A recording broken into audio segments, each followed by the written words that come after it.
Yo, ik sta hier bij Steven van Activision die ons het fantastische spel Return to Castle Wolfenstein gaat demonstreren. So, okay, I'm going to assume that you've heard the whole spiel behind the story.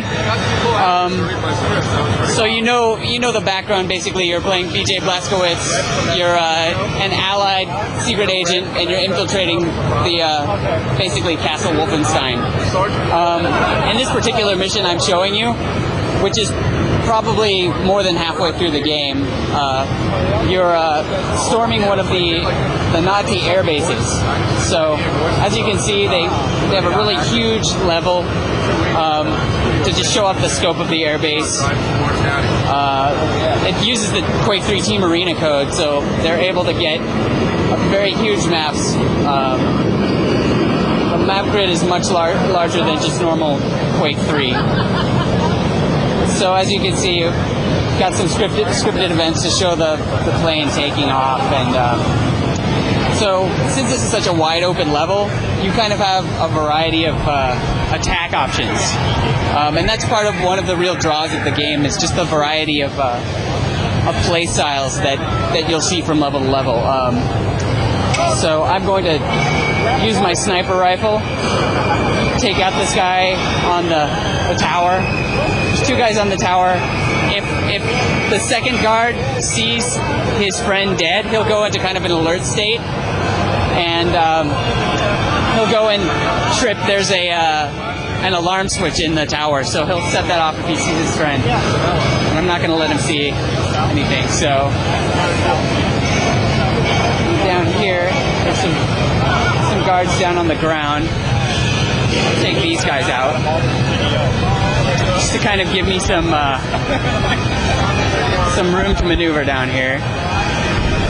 And basically the AI system in Castle Wolfenstein is very advanced. It's kind of what they call a state-based artificial intelligence system.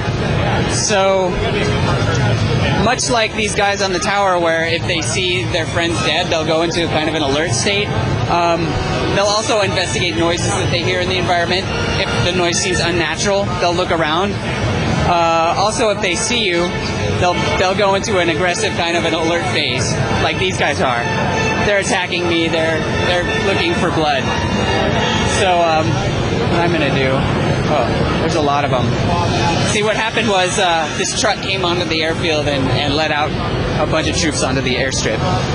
So I'm gonna try and take out a couple of these guys if I can. Got that guy. And part of your mission on this particular level is to take out. There's in one of the hangars there's an experimental aircraft in which you can blow up. And the secondary part of the mission is you have to infiltrate the deeper part of the hangar and prepare the secret Cobra aircraft for launch. So that's kind of your escape, how you get out of the level. Can you do area-specific damage like headshots and stuff like that? Excuse me? Can you do area-specific damage like headshots and It's somewhat limited location-based damage, but yes, to a degree you can. Like enemies will die much faster if you hit them in the head or the upper torso, whereas you'll have to shoot a bit more if you're aiming at their legs or arms. So I'm going to show off the flamethrower right here. I know this is like a favorite. It's like, as you can see, they have some really great artifacts in this game. They've really put a lot of detail into the textures and just making all the special effects shine. So that's the best flamethrower I've ever seen. Yes, definitely. I have to. Oh, they're smart. They'll kick grenades back at you. I'm just gonna kind of. Oh.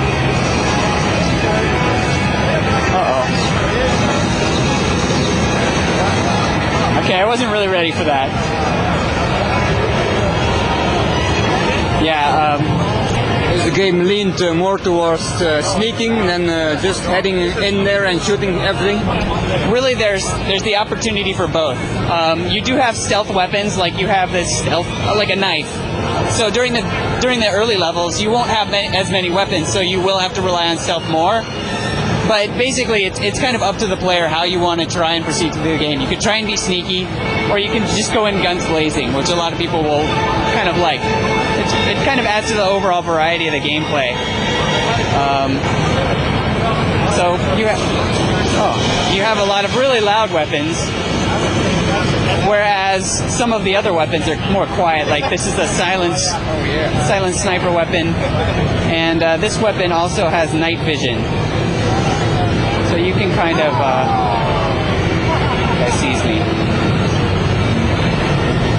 I got him. Okay.